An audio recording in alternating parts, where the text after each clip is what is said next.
Sacred ones to He Vibes, She Dives with Lady Drasmin and Timber.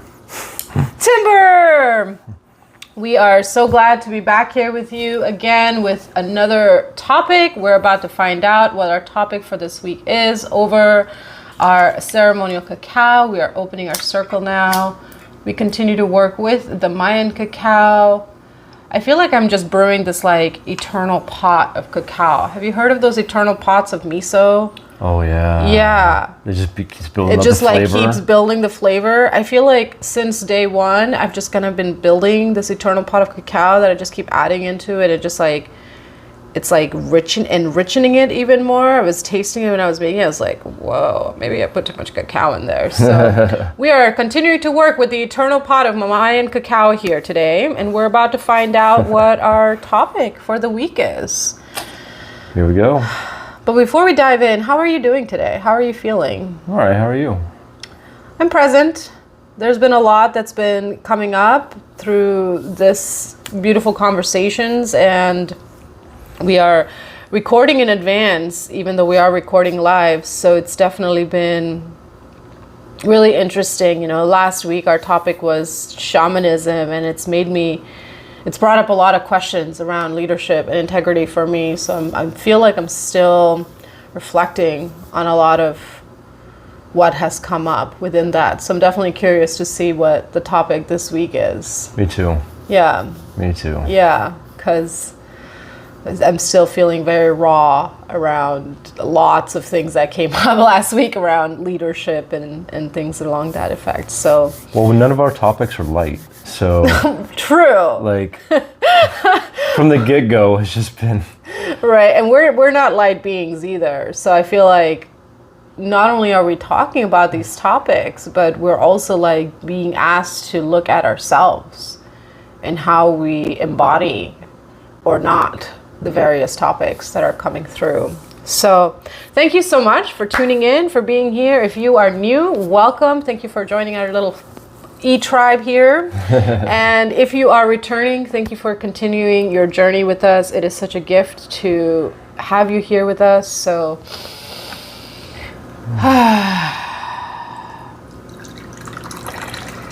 is it just me, or does it look extra thick today?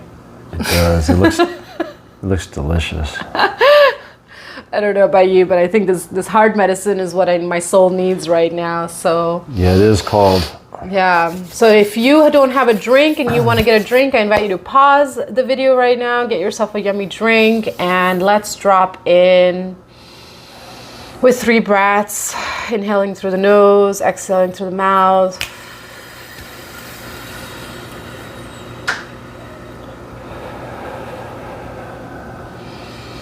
I'm realizing as we're taking these breaths that I didn't clear the energy field before we hit record, which is something I do. So you're going to get this behind the scenes here for a quick moment. Clearing the energy field of mind, heart, body, spirit, energy. Clearing the energy field 3 feet in all directions. Clearing the energy field 7 feet in all directions. Clearing the energy field 13 feet in all directions. Clearing the energy field 21 feet in all directions. Clearing the energy field 33 feet in all directions.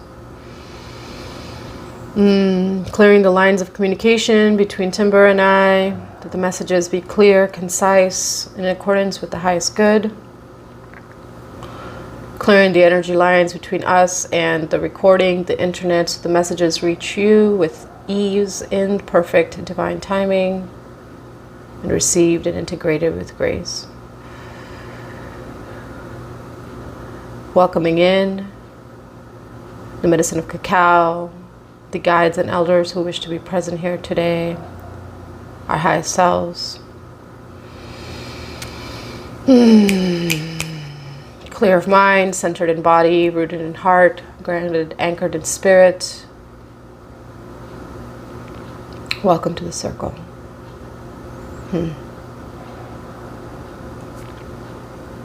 So it is. It always makes a difference, doesn't it? It really does. When we do that and when we did it. I was like, shifts. Yeah.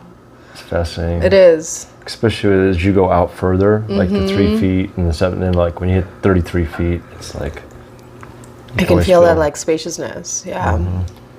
I started like really counting down the field in that number sequence only in the last 2 years, because it was always just a quick clearing, right? Just like I'm clearing.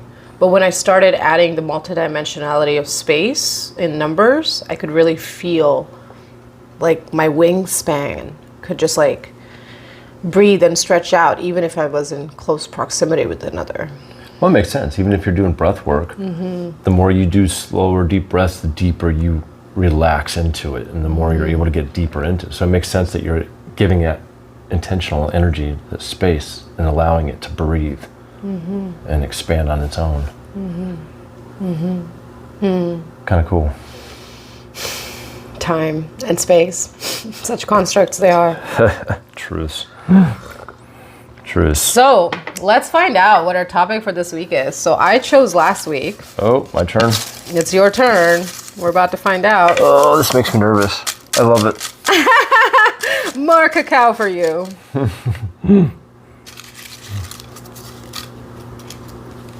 Let's see, what do we got?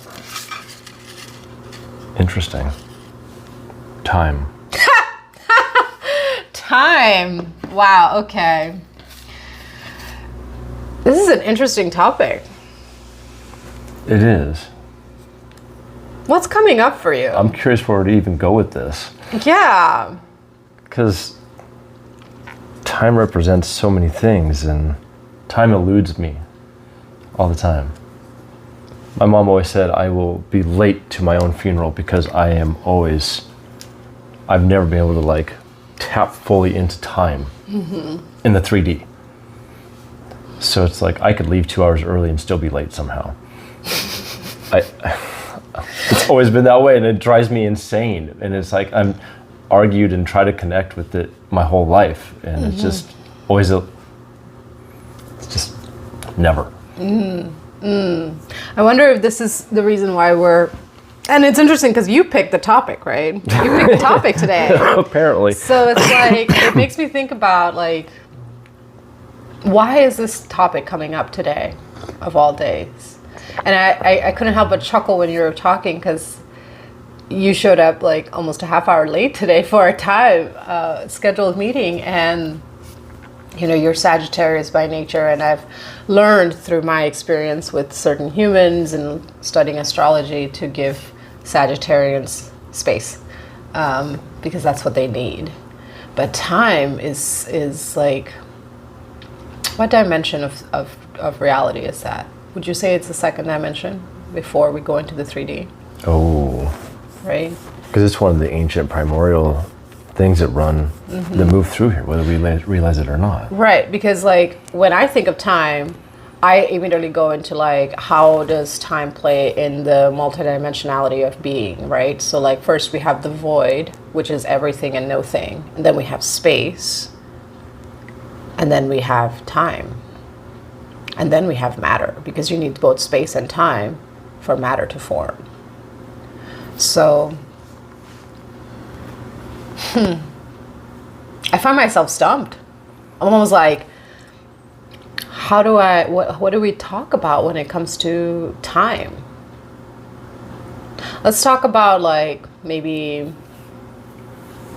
you were talking about your childhood experiences and how you've always struggled with time. Perhaps let's unpack that a little bit for some members of our audience who might also share similar struggles. Okay. So ever since I was little, I've always told everybody, time doesn't really exist. It's because in my mind, my whole life is just like, yeah, I mean, this world runs by time, but in theory, it really doesn't. And it's, I mean, you and me have literally time traveled next to each other and gotten an hour back, like preparing for a ceremony. So, you know, take that back. It's just like, as a childhood, it's like when you're younger, it's like when you don't have school and you don't have all the things, time is just abundant. It's infinite. I mean, you just wake up and you do until you can't. So, and I guess I always loved that freedom of time. So when I've always struggled with the schedules and regimens. So it makes sense that time is part of that equation, because it has to be. So I mean, it kind of makes sense that like I've always struggled with it, because it almost feels like it's too restrictive for me. So I like more of that flow, and I like the freedom to allow things to occur naturally versus forcing it. You know, like when I had to work at the hospital for 20 years, it's like, had to be there at 7 o'clock, you know? It's just, it never felt good. It never felt right. Same thing with school. So have you made any peace with the concept of time, or do you find yourself still just as challenged? Just as challenged, but I've just developed a different relationship with it. You know, sometimes I feel like it's a trickster. Sometimes I feel it's on my side. And sometimes I feel like I just throw my hands up and I'm like, I don't even know. I surrender. Time is definitely one of those topics that feels like it never really has a good answer, does it? And it's different. It's like perspective. You know, everyone has their own perspective, and it's never the same. And yet, it is such an obvious thing that exists. I mean, we see time in the turn of seasons. We feel time in the aging of our bodies. You know, we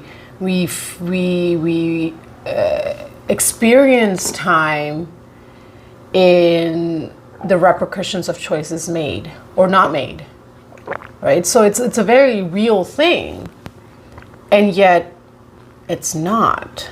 It's like one of those paradoxes of life. Yeah. I mean, obviously time, you could tell time from even just seasons. Like, obviously, it's moving. And maybe time isn't the best human word, but it's what we have. So it's what we work with. But you're right, it's within our bodies, it's in our aging, it's in that. I just had this like really weird thing that just popped into my head. So I work with gematria, which is the interplay of numbers and alphabet, and how the interplay of letters and number sequences create sacred geometry. And I just saw the word time pop up into in my mind's eye, and it was tie me. So it's like time ties us. It's tying me. Like, just like something's coming through around that of like tie me. T-I and then me. So like,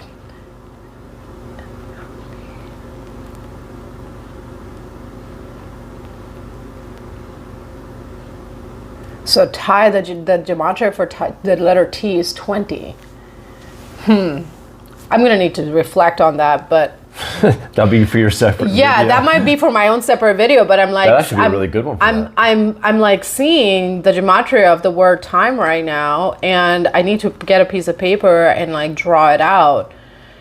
But that makes me think of like how the quote unquote illusion of time does create restriction or blockages. And I find this topic really interesting because last week I had this incredible experience with an HTP practitioner, and I told you about this briefly of how I went into this session, and my intention within this session that I went into was clearing blockages around finances and financial flow. But as I was in this conversation with this man, what I realized was I feel very fluid with currency. Like, money comes in, money goes out, bills get paid, you know, things are flowing. But what I was feeling and noticing arising was time was actually my blockage, feeling like there's not enough time. Is there going to be enough time for certain money to come in to pay my bills? Because I'm not going to get time from my bills that are due. Interesting. So it's like I had this shift that I'm still sitting with, So I find this topic really interesting that to come up now of like feeling like you said, like as a child, you just like don't even notice time. But as we age in the human experience, I don't want to use the word adult because that's very relative, right? But as we age in the human experience, as our body feels the effects of time, then it seems to quicken. And then as we accept more responsibilities in our life, then time becomes this precious commodity. I feel like time is one of those resources that you cannot get back. Like water. It recycles through and we continue to get the same element in different forms. Same with breath, even earth, even fire, right? But time, it just moves forward. You can't get time back. It's like one of those things, I think it might be the only thing, if I really think about it, that once you move forward, you can't get it back. But then again, we've had experiences together and in our own lives separate from each other where we have gotten time back.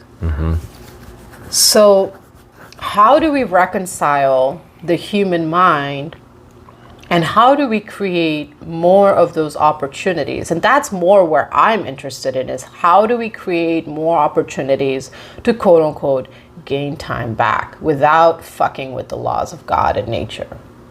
That's a really good question. Like what level of self-mastery does one need to be tapped into to be able to turn time or slow it down so it gives the illusion of gaining time? And I'm curious if you've ever sat with that question or have had any practices or have had any experiences with others in the past around time. Personally, no, but I've heard stories like the monks and those that like are disconnected from society and everything, and they're full-on monks, or they can full-on be in within all the time. And I've heard stories about how they're able to connect and tap into that. And I almost wonder if it's because it's like they don't have to like be like, oh, I need to go feed my kids, I need to go do this, I need to go do that, I need to go do this. They're like, at some point today I need to sweep the temple, or I need to do this, like.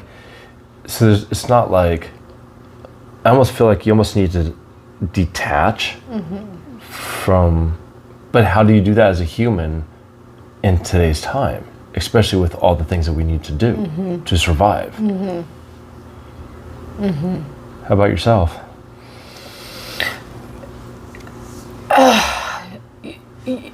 You talk about monks, and I swear the monks are very strong with me right now because they've been coming up in multiple conversations in the last 24 hours. But it makes me think of, I have a past life as a Shaolin monk, and I remember waking to the rooster and like tightrope walking to go get water from the well, and then balancing those pails of water, literally tightrope walking back to my sensei. And doing that a few times before sitting on this cold rock as the sun was rising, meditating. And we didn't have watches then, you know, we operated on this natural rhythm of being so in tune with the earth that when the earth wakes up, the body wakes up. And when the earth goes to sleep, the body goes to sleep.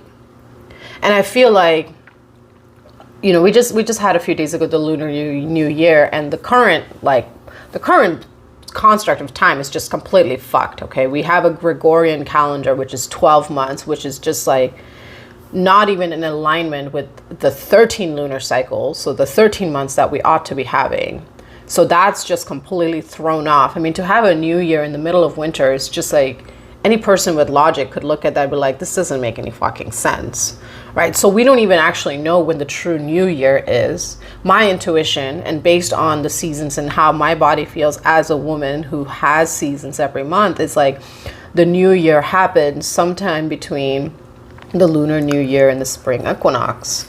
But again, because so much of the world right now is running on this Gregorian construct of time, it can be really difficult to tap into our natural rhythms and our natural cycles.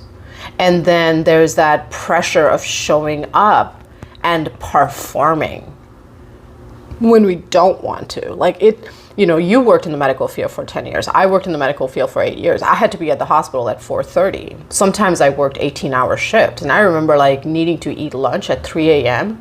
It like my body like would literally get sick. Right. So it's like, how do we tap back into the natural rhythms of nature and our body when we still live in a world that my continued prayers and every day that I pray and I put energy and I have sexual engagement with my beloved, you know, we're constantly pouring out energy into the restoration of the divine blueprint of the earth. And I'm very intentional with my energy and with my magic, with my blood, with my sex in that way. But it is definitely this is one of those things that's a real struggle, you know, for me as a woman, as a being in this world, and with these very visceral memories of being in past lives where we didn't have clocks, we just were in tune. When the sun goes down, you fucking sleep. Yeah. And what's weird about it's interesting you say that, because it's like there's so many in our circles, especially more and more people realize it, remembering that, and like retrying to go back, you know, having blackout curtains or like doing things to like trying to get back in the flow of waking up with the sun and going to sleep when it's dark, and trying to get back into that natural cycle, because it is. Oh, excuse me, I'm a mess. The one time I don't have a napkin over here. You know, so it's like, it's almost like we have to undo so many things that we've done, you know? And like you said, it's like, all we can do is the best we can with what we got. Because it's like we're trying to figure out how to like bring some of the ancient ways in with where we're at today. And how do we mix the two to like benefit ourselves, humanity, society. But at the same time, it's creating so much chaos and disease in the body, because the body is not in its natural balance. It's not in its natural rhythms, and that ultimately affects relationships. You know, if you're not fucking happy inside, then you're always looking for a way to find that happiness, but it's really inside. But it's really hard to you know, settle into that inside when the outside is just not supportive of that. You know, men, and I feel like a big separation and fracture of consciousness happened when men were pulled and forced to go to war. You know, so like they had that responsibility, that natural inclination, shall we say, to rise before the feminine, because the feminine body naturally needs more sleep based on everything that she's going through in a month.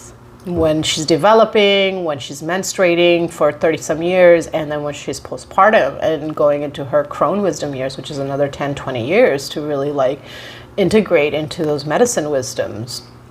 And I've been in this like practice for 8 years now of detangling myself from the modern construct of time, and yet it is supportive in the sense of it helps us cultivate discipline, right?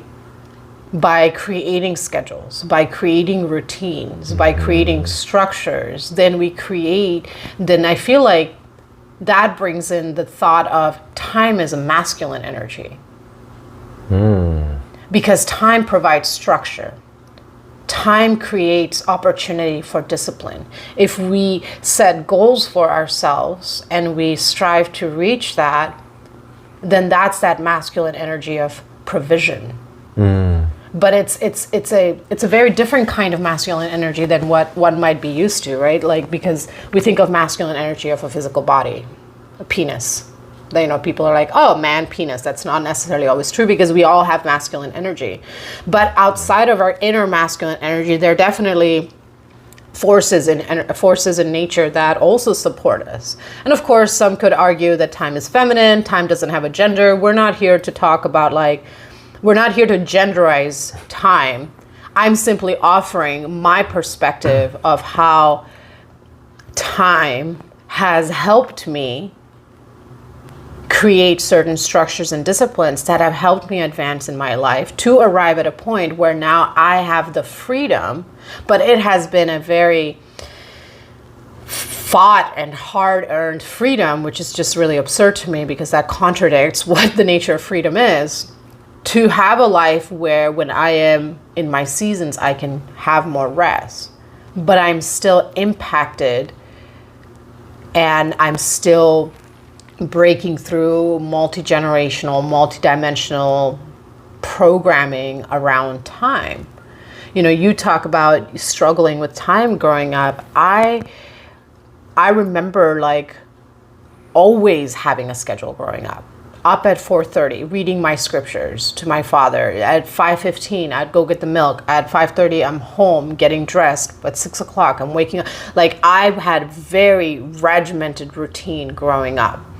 And on one hand, it was very extreme because there was no room for flow. There was no room for creativity. There was no room for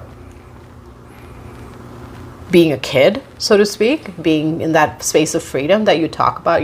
I'm like, that sounds really alien to me. I can't even imagine that for myself. And on one hand, that gifted me in my aging years, in my adulthood that I'm in now, this ability to be so disciplined and focused that now I'm building this global business, this global education temple. And I feel like I would not have developed that stamina and that discipline within myself if time wasn't presented to me in such a regimented way. Because I notice now in my coaching clients and in the people in my life how their absence of that kind of discipline in their childhood affects their ability to self-govern. That's interesting. And that's just an observation, right? Because of course, like you said, time is very subjective. So it's but because I've been actively working on rebalancing myself and stepping more into feminine leadership and being more in tune, I have to let go of this. I've had to let go of this idea of time is running out, because time is never running out. It just exists. Right? Yeah. But then, go ahead. Oh, sorry, I was going to say, in my mind, it's like you said, though, it's almost like a river. Rivers only go one direction. And it's like time. River, you don't see rivers going backwards. Right. And it's like that, it's like our physical representations, rivers is like time. It just, like you said. So what is that fine balance of working with time without being dragged by time or impeded by time, right? If time is like a river, how do we stay in the flow and avoid the boulders and the rocks and the twigs or whatever the fuck is in the water without getting stuck in a crevice and perceiving that we've run out of time? Right.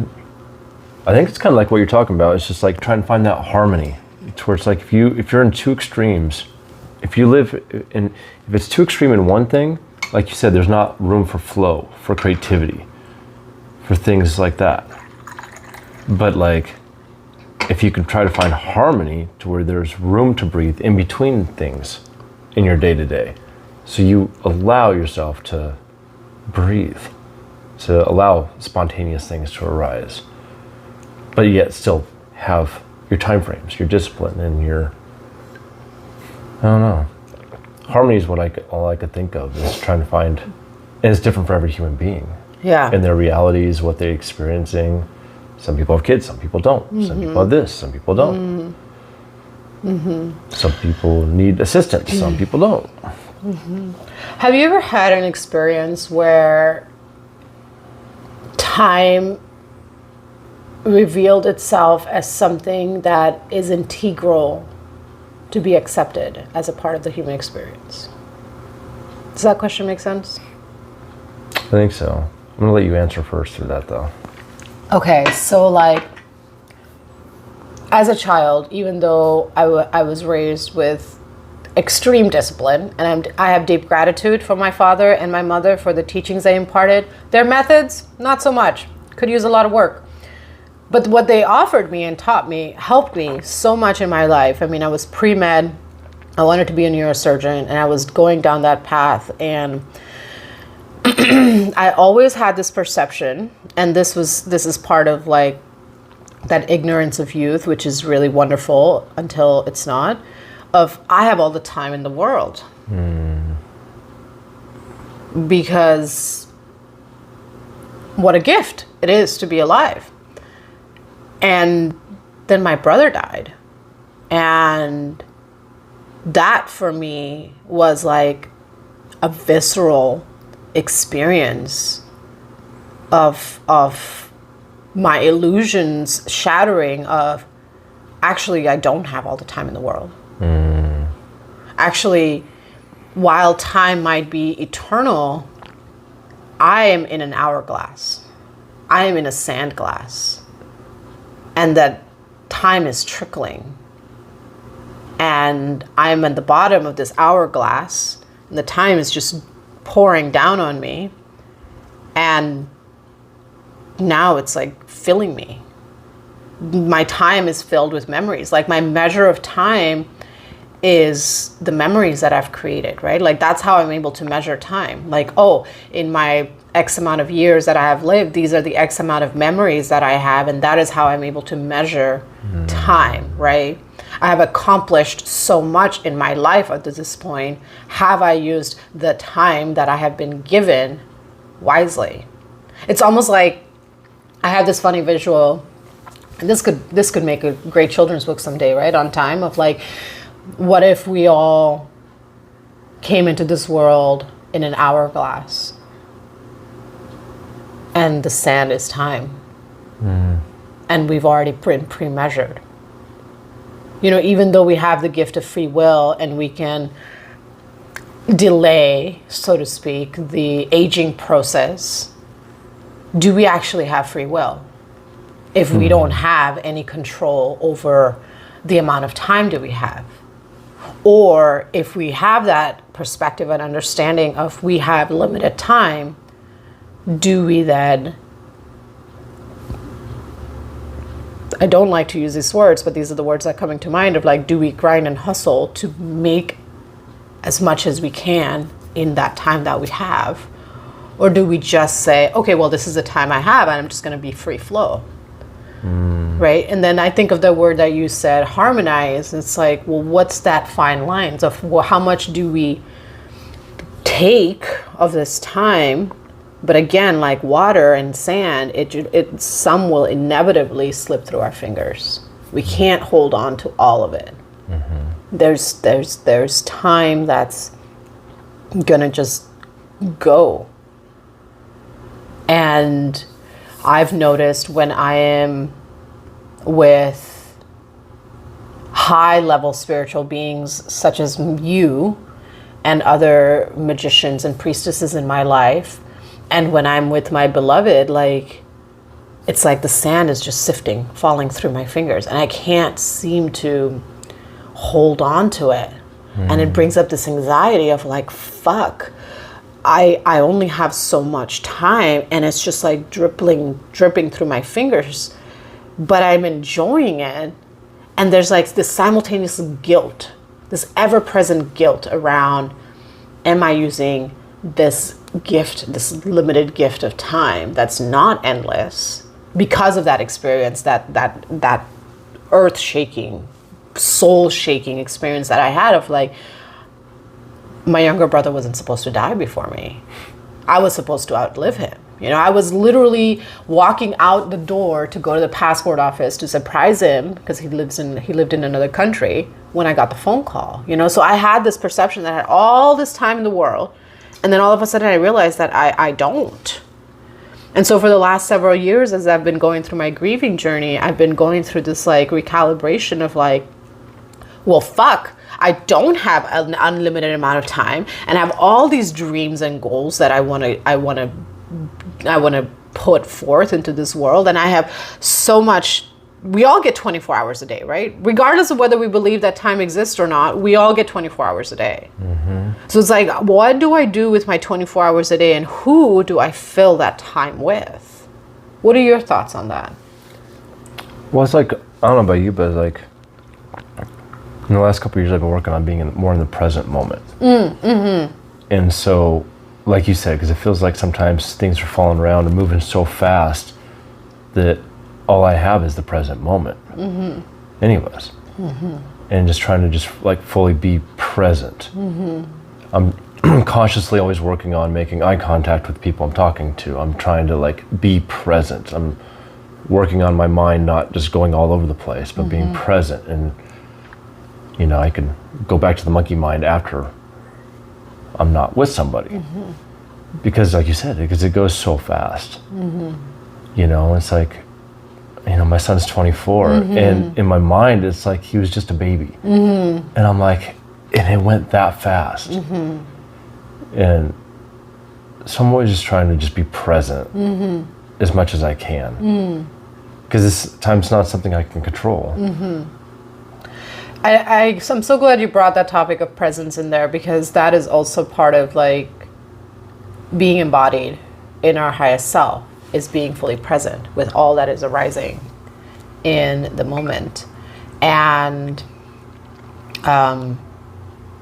it's so important to be present with what is arising.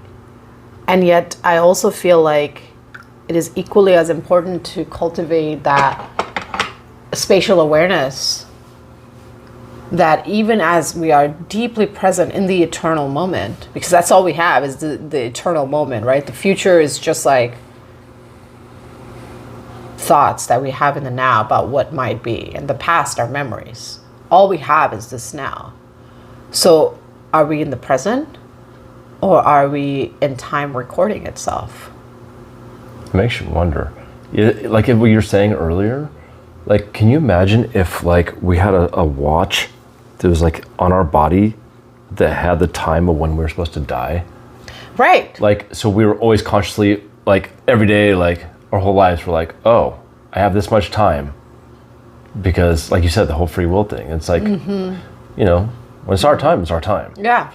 That's it. You know? There's no negotiating that. So it'd be interesting just to like, you know, you always hear people talk about like, sometimes on their deathbed, and they're like, if I had a time machine and I'd known this, I would have done blah, blah, blah, blah, blah before this moment. I wouldn't have worked my whole life for a company that never appreciated me, for doing the things that never fed my soul. I would never have, you know, like all the things of like, the fear of doing something. Instead, you would just be like, what am I afraid of? Because it's all going to end. So I might as well just fucking live it up and do what I'm here to do. So it's always interesting. There's so many perspectives and paths to go with this. It's very fascinating.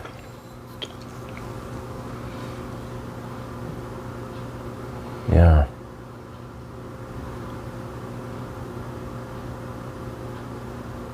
I feel myself in this moment with you, where we have scheduled this time, right? We meet weekly, we share cacao, we talk about topics, and then we go off and do our things.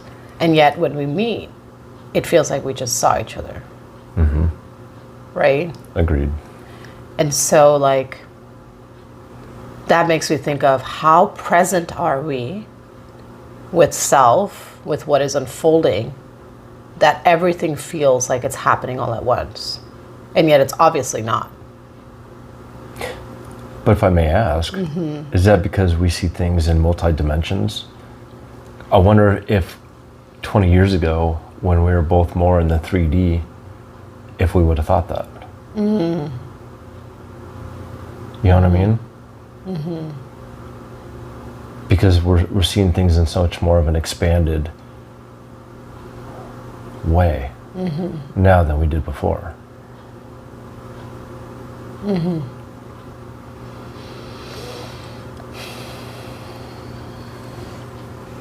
Time is definitely interesting for me because as a seer, especially when I touch someone or I look at someone's eyes, I sometimes get flashes of what they've been doing in the last like 2 to 3 days, as if it's happening right now. And so like, it's a practice for me to not get lost in what I'm seeing versus what is actually happening.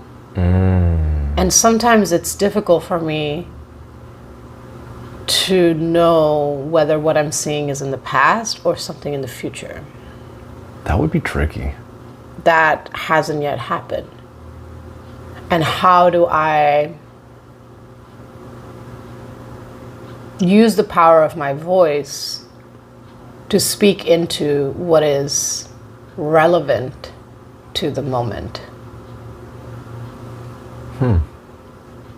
That would be tricky. Because like I help people with their past lives, and the more I've embraced my higher gifts and the gifts of prophecy that I have been blessed with, and the gifts of clear sight, I don't know what the actual word is, fucking words.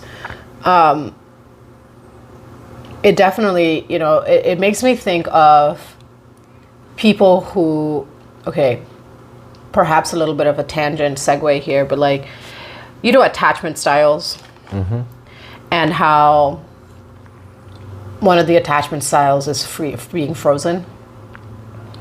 Like that comes to mind of like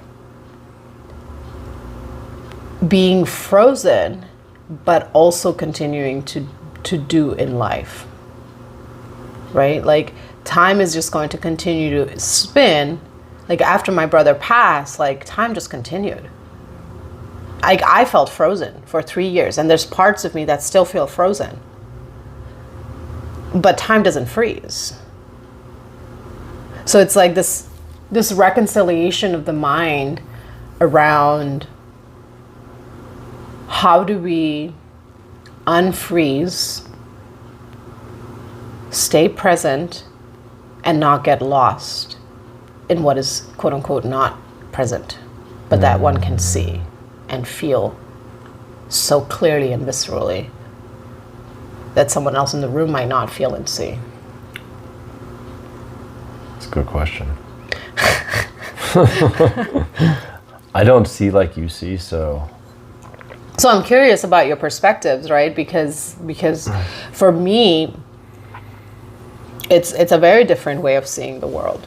I see the patterns. I see, you know, last week we talked about shamanism, and shamanism, you know, one of the gifts of shamans is to be able to see multiple realities happening at once, able to see the potential multitudinous outcomes that are possible based on the current choices that our person is making. And it can be really challenging for me to bite my tongue sometimes, because I can see someone making a choice that I'm like, dude, this is going to end fucking badly for you.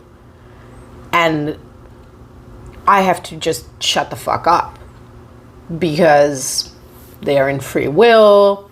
Sometimes people just have to learn the hard way.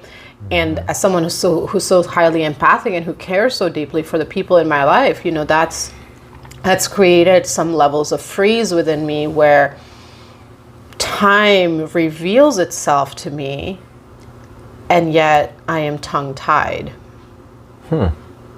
from expressing what I see within the time-space continuum.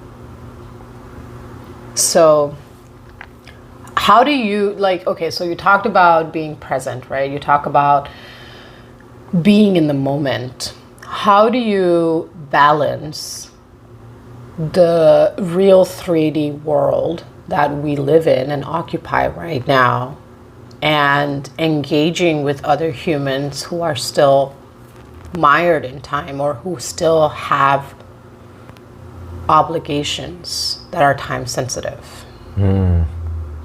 That's a good question. Because like, with me, it's like I became a dad at 21, so I got a job and I worked at the hospital for 20 years. And so, but I haven't worked in 2 years. I've been traveling, and I use the money for my savings and whatnot, and I live simply. So I'm able to travel and explore and figure it and heal and do the things I've been doing. But that was what I needed to do for myself. I needed to disconnect from everything to get back in that natural flow. And so, but now I've realized I've gone so far out that I'm struggling coming back in from my own self. So for me to show up, I was 10 minutes late today, and which is fine. I'm not upset about that. No, but it bothers me because I don't know how that happened. I was literally brushing my teeth thinking, if I leave in 2 minutes, I will be right on time. And next thing I know, I'm on my Forerunner and it's past 10:30. I'm like, how did this happen? Like logistically, I don't understand. And it baffles me. And it's like, but anyways, for me, it's like, it's hard because I've gone so far out and I've been so free. Then I'm like, okay, how do I show up for meetings on time? How do I need to recreate a schedule for myself so that I can get on my projects and I can start rebuilding myself and trying to figure out how to take what I want to create in my life. So yeah, it's been a challenge for me. But as far as people around me, for the most part, it doesn't bother me because I just flow and I just work with what they're going through. But it's from my own journey, it's been a challenge. And especially if a sovereign wants to step into like leadership, right? Time management is such a big fucking aspect of that, right? It's huge. Like if you can't manage your time, you cannot be in leadership. And leadership starts with self. You can't be in leadership of someone else, a child even, if you're not in time management of self, right? Like children need to go to bed at a certain time. They need that structure and discipline because of their fucking developing brains, their growing bodies. And if they don't have that routine and structure in those formative first 7 years of life, it fucks them up for life, right? And when you're talking about, you've been out of the world for the last 2 years, I empathize because when I was exited out of my medical career, I spent 7 years without being on a schedule and a routine. And I was raised super fucking on the schedule. And I still struggled. Like, I'm still coming back right now from my 10-year journey of deep diving into the shadow world, integrating leadership training, finding myself. And I find myself also challenged with, I just need 2 more hours of sleep and dream space because I'm doing some really fucking important work here. But I also have a client in 3 hours, so I need to get up because I know this is how much time it takes for my body to shift from dream space to conscious waking. Right? So I feel for you.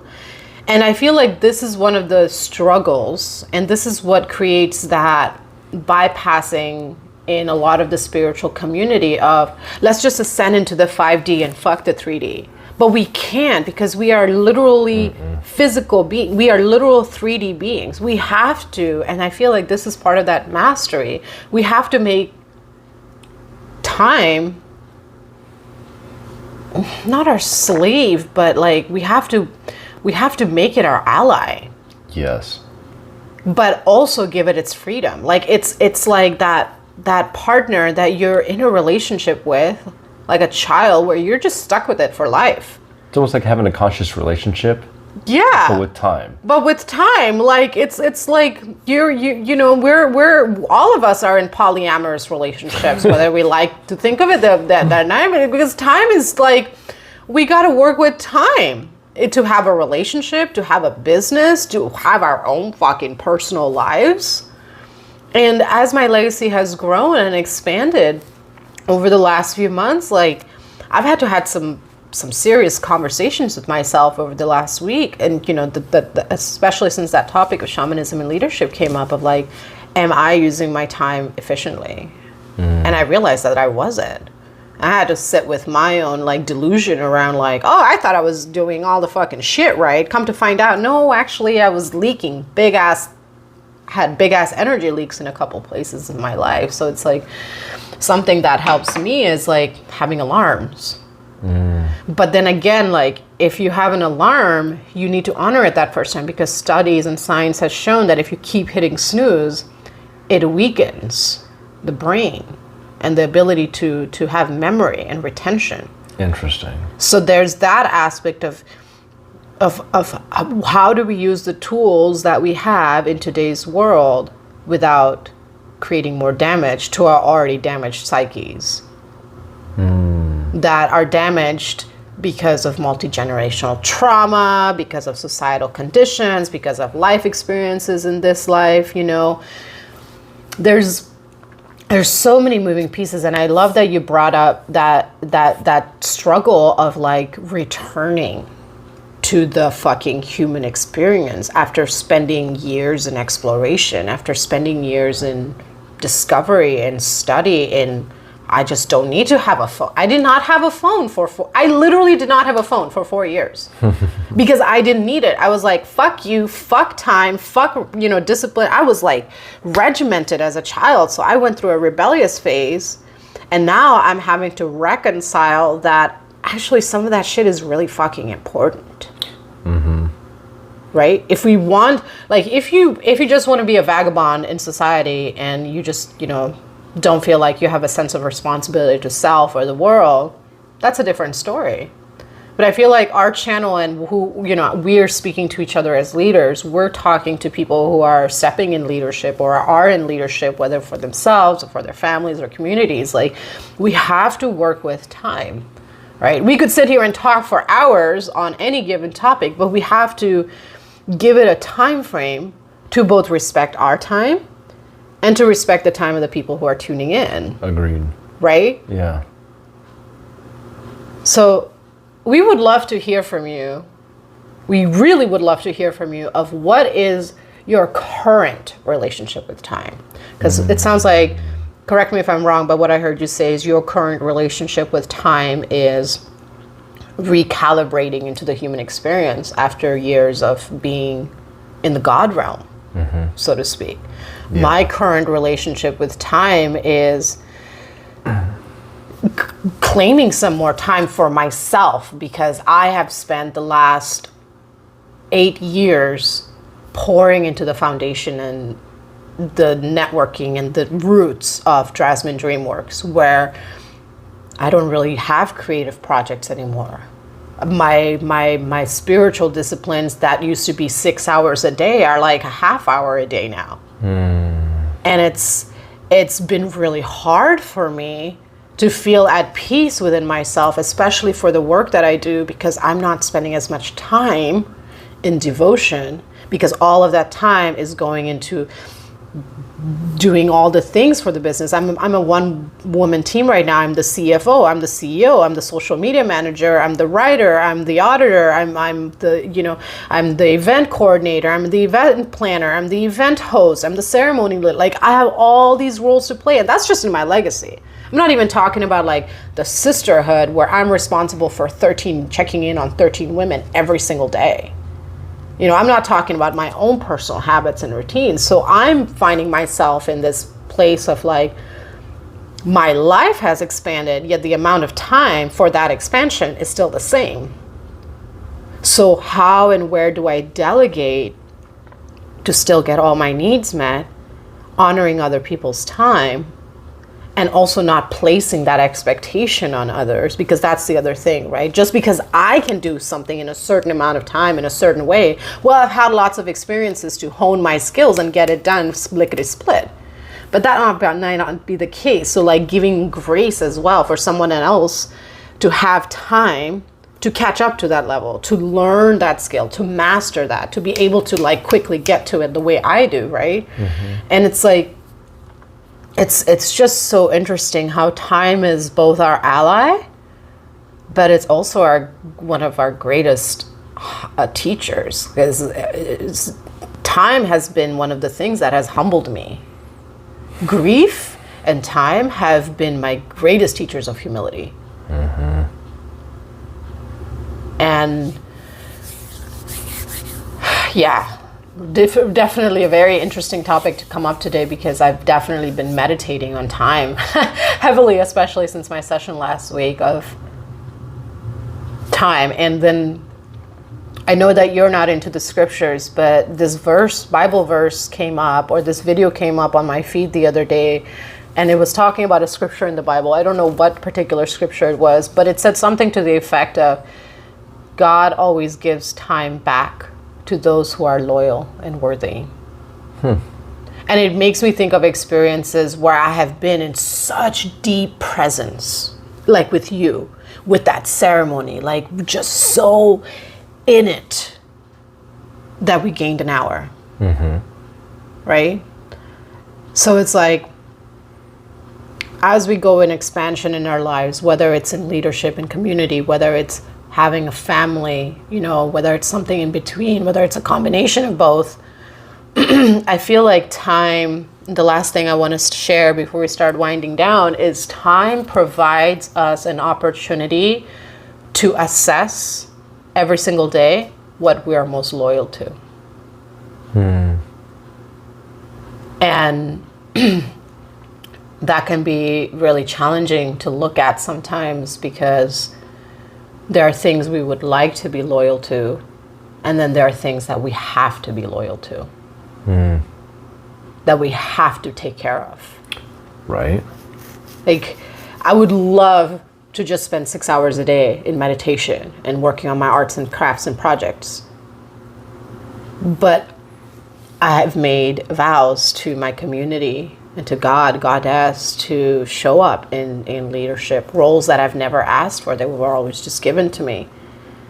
So it's like, for me, this concept of time is just like ever reconciling the waves.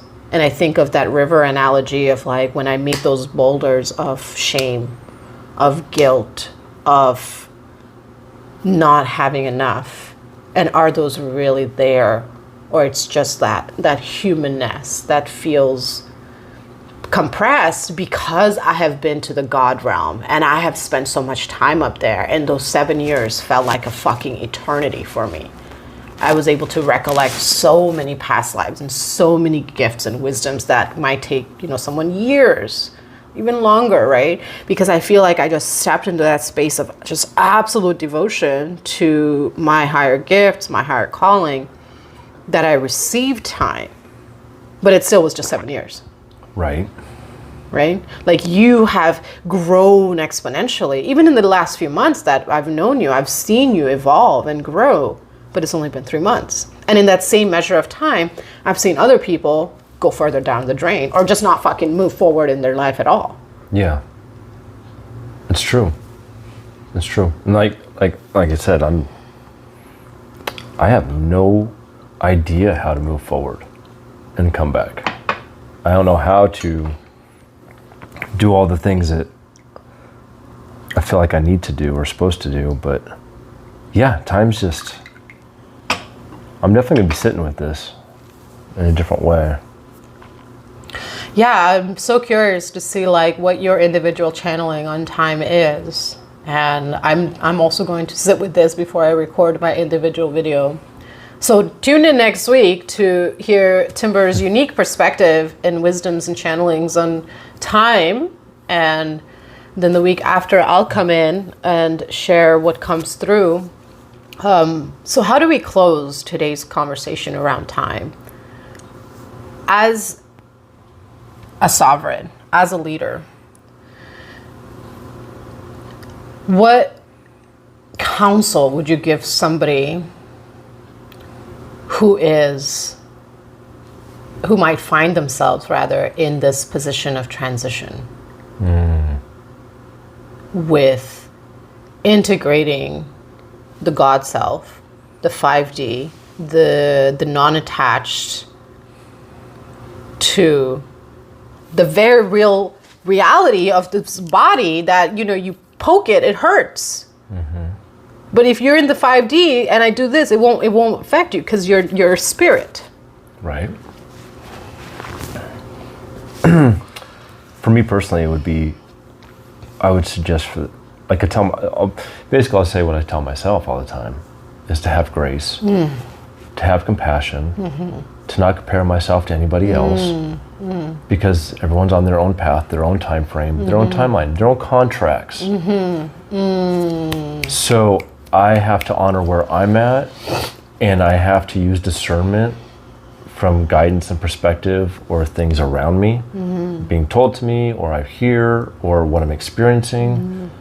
I have to start learning to trust myself, and to step back and be like, I hear these things, I see these things, but that's my path, not anybody else's. So I'm like, where am I at with that? And I have to have compassion, and I have to have grace, and I have to be willing to listen and sit with and contemplate things that make me uncomfortable, or like you said, trying to be really truly honest and be like, okay, how am I using my time? Am I using it wisely? No, I am definitely not using my time wisely at all.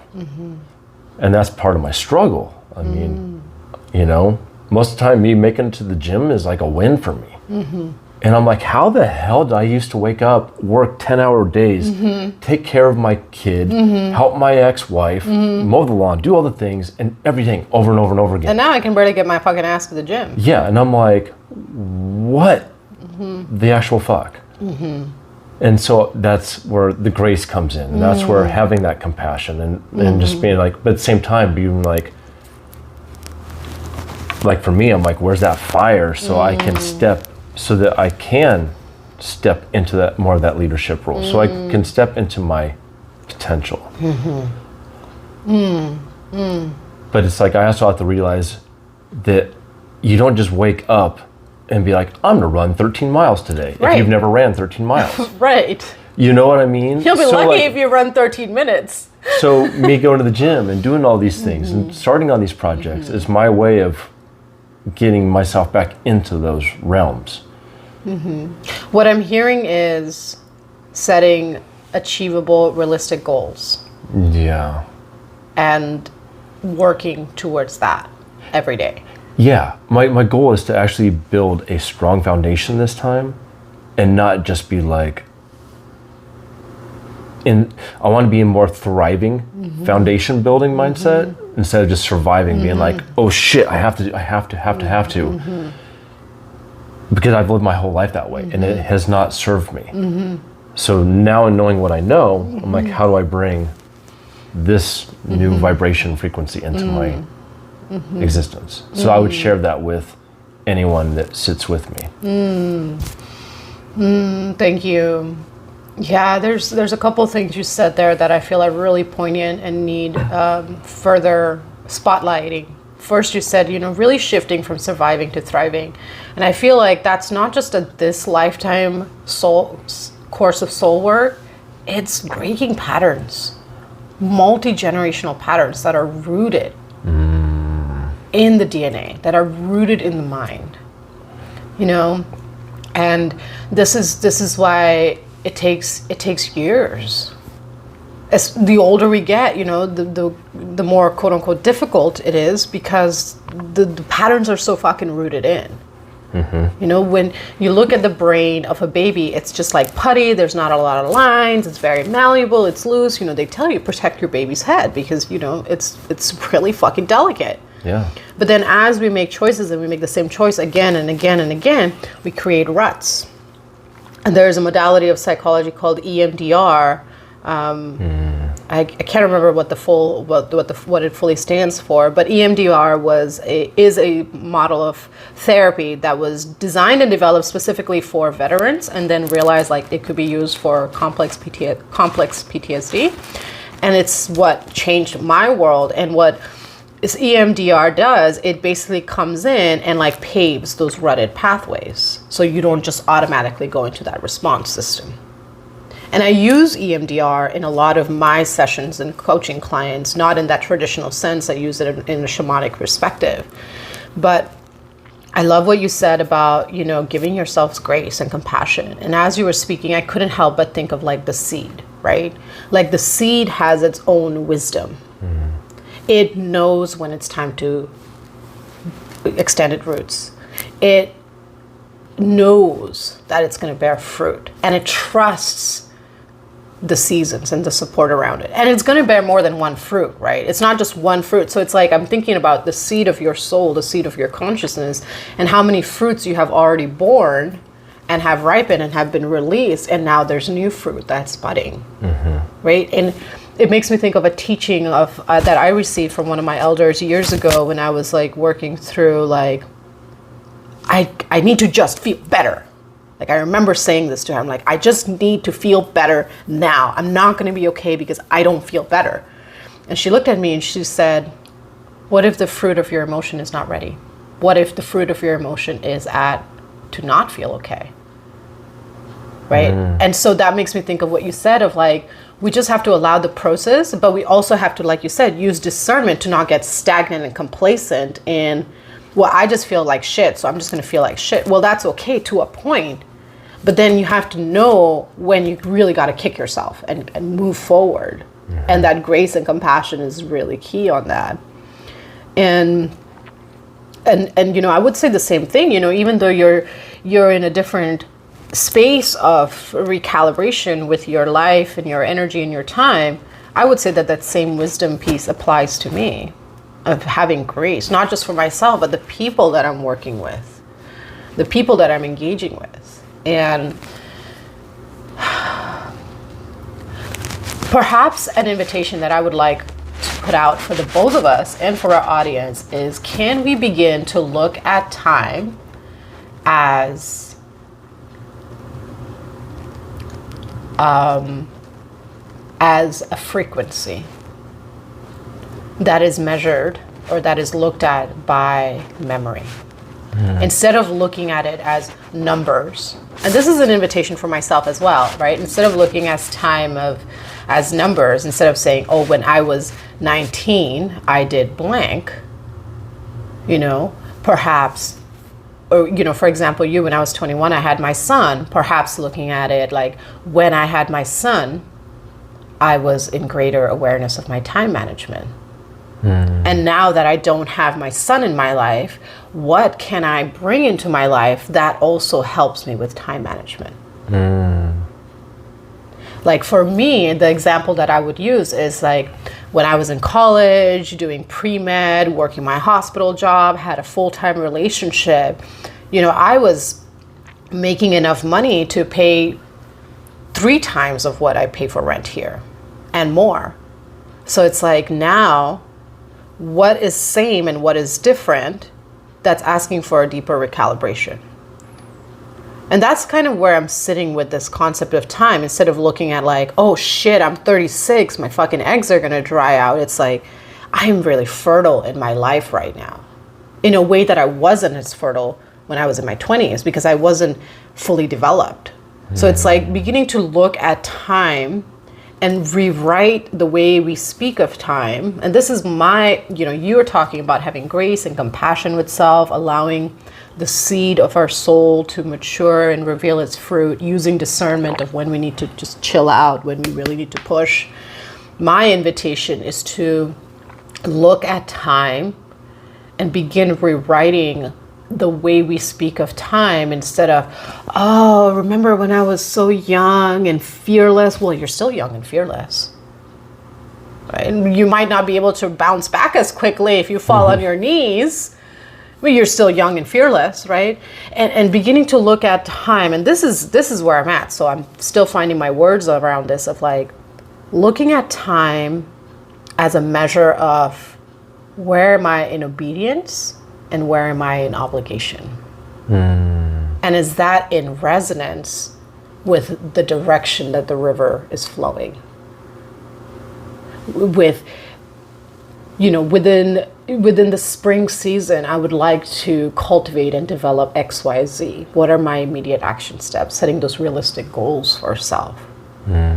Because I used to have this very distorted measure of time where I perceived that by the time I was 35, I would be a neurosurgeon, I'd have this big house, all my debt would be paid off, I'd have at least one kid. That's not my life, right? And I've had to work through a lot of guilt and shame that became very real in my life because of this expectation that I placed on myself based on a number, rather than saying this is the direction I'm going, and I'm going to be fully present with that and allow that to be when it's going to happen. It makes me think of, you're working on a cover for one of my books, and I had like this deadline for myself of it needs to happen on this certain fucking date, and it didn't happen. And I had to like really sit with myself and have that grace and compassion, be like, I was creating this boulder for myself, and once I released the boulder, the energy started flowing. You got clarity on the cover. I got clarity on when the true alignment of that is. So that's my invitation, is to really start looking at where we place numbers and create blocks for ourselves, instead of setting intentions and maintaining momentum. That's a good way to end it. I think so. This is a deep topic. It's got me in my head. Seriously, when I first looked at that, I was like, what the hell am I going to talk about? But I feel like it's so relevant to our lives right now. Unfolded in ways I didn't anticipate. I mean, beautiful. We started this because you were feeling that divine pressure of, boy, it's time to get back in. And you pushed me to get into this. I'm like, I don't know if I'm ready. I don't know if it's time. And you're like, let's go, let's do this, right? Like, you really pulled me into that. And I'm so grateful for your initiative and for your drive and your push, because that's part of this human experience, and sharing the time experience is like supporting each other to like, I see you in stagnation, let's go. Well, it is only like the 10% of my focus that I'm able to give these days, but yes. And I'm grateful for that 10%, right? Because again, it's about like maintaining that momentum towards attaining those goals, instead of seeing like, oh shit, I might die tomorrow. Well, I did my best today.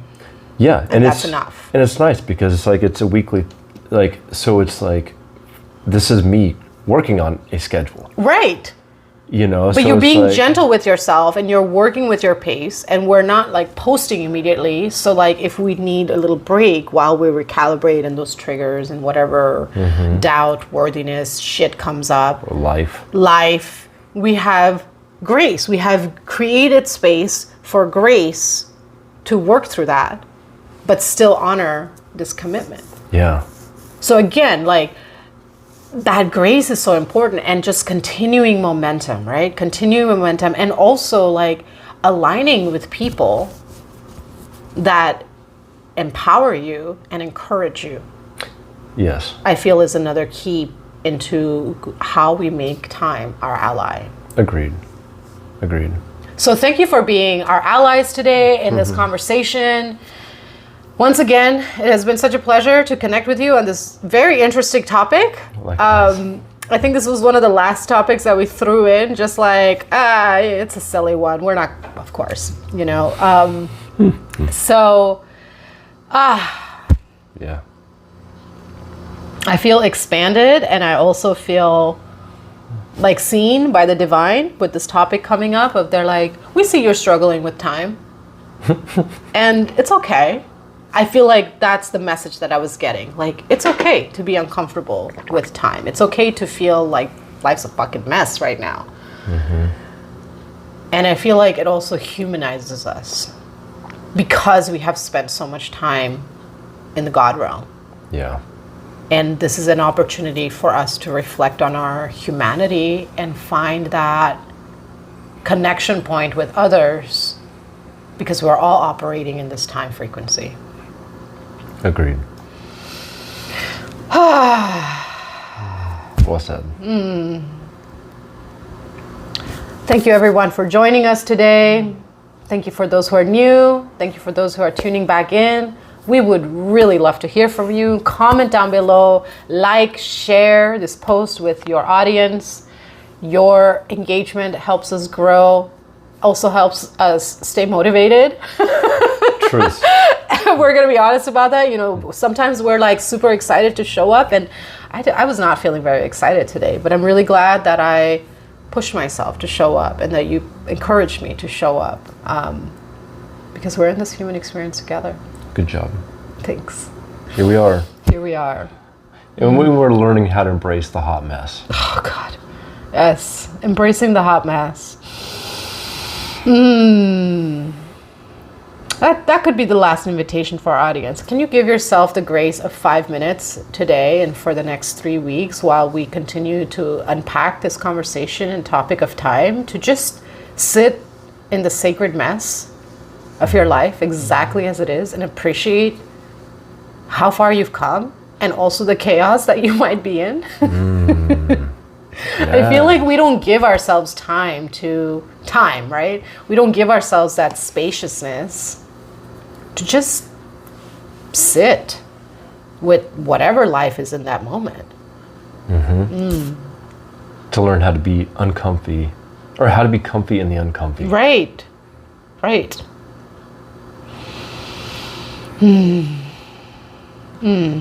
I feel so many more messages coming through, but we're gonna just take 3 breaths here, seal this in.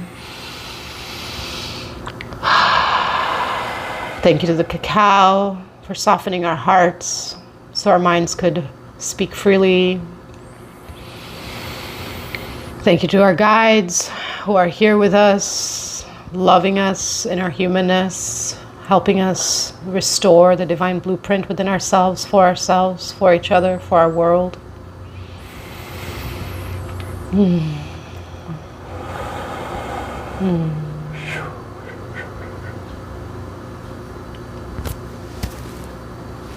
Until we meet again, take care of your beautiful selves, nourish, hydrate, breathe. And remember, you are love, here to love and to be loved. Yes. Mahalo, everyone. Thank you. Much love.